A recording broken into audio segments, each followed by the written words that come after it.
ইতিমধ্যে উপস্থিত হয়েছেন বাংলাদেশের গণমানুষের নেতা, বিশ্ব ইসলামী আন্দোলনের সিপাহ সালার, বাংলাদেশ জামাত ইসলামীর আমিরে জামাত নন্দিত নেতা জনাব ডাক্তার শফিকুর রহমান, মঞ্চ উপবিষ্ট বিশেষ অতিথিবৃন্দ, ছাত্র শিবিরের নেতৃবৃন্দ, সাংবাদিক বন্ধুগণ, সামনে উপবিষ্ট সম্মানিত ভাইরা, পদ্মার আড়ালে আমাদের মা বোনেরা, আমি প্রথমে মহান আল্লাহর দরবারে শুকরিয়া জানাই যে দিনাজপুরের এই ঐতিহাসিক কর্মী সম্মেলনে আমরা উপস্থিত হতে পেরেছি। আমি আপনাদের উদাত্ত আহ্বান জানাতে চাই, বাংলাদেশ জামাত ইসলামী দীর্ঘ 16 বছরে এই আওয়ামী দুঃশাসনে নিপীড়িত নির্যাতিত হয়েছে। তারা আমাদেরকে নিষিদ্ধ করেছিল, কিন্তু ইতিহাস প্রমাণ করেছে তারাই আজকে ঘোষিতভাবে নিষিদ্ধ হয়ে গেছে। শুধু নিষিদ্ধ হয়নি, তারা ভারতে পালিয়ে গিয়েছে।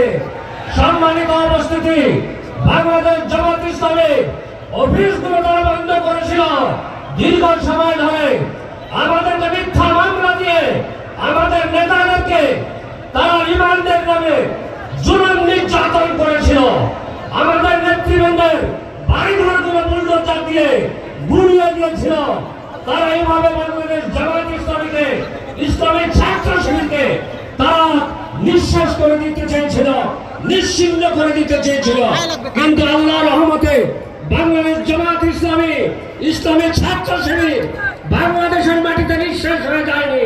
তাই আমি আপনাদেরকে উদাত্ত আহ্বান জানাতে চাই, আসুন আমরা আগামী দিনে একটি শোষণ মুক্ত বাংলাদেশ উপহার দিতে চাই, দুর্নীতি মুক্ত একটি বাংলাদেশ উপহার দিতে চাই, সন্ত্রাস মুক্ত একটি বাংলাদেশ উপহার দিতে চাই। এই আন্দোলনে শরীক হওয়ার জন্য এবং আগামী দিনে একটি ইসলামী বিপ্লবের মাধ্যমে একটি সুন্দর সুখী সমৃদ্ধি ইসলামী রাষ্ট্র কায়েমের জন্য আমাদেরকে মাঠে ময়দানে ঝাঁপিয়ে পড়ার উদাত্ত আহ্বান জানিয়ে আমি আপনাদেরকে ধন্যবাদ জানিয়ে, অভিনন্দন জানিয়ে আমি আমার কথা শেষ করছি। আসসালামু আলাইকুম ওয়া রাহমাতুল্লাহি ওয়া বারাকাতুহু। ধন্যবাদ সম্মানিত ধর্মজেলা আমির ভাইকে। এ পর্যায়ে বক্তব্য রাখছেন বাংলাদেশ জামাত ইসলামীর কেন্দ্রীয় মন্ত্রিসভার সদস্য, দিনাজপুর জেলার সাবেক জেলা আমির, বিরামপুর, নবাবগঞ্জ, ঘোড়াঘাট, হাকিমপুর 4 উপজেলার গণপরিষদ অভিভাবক জনাব আনোয়ার ইসলাম ভাই বক্তব্য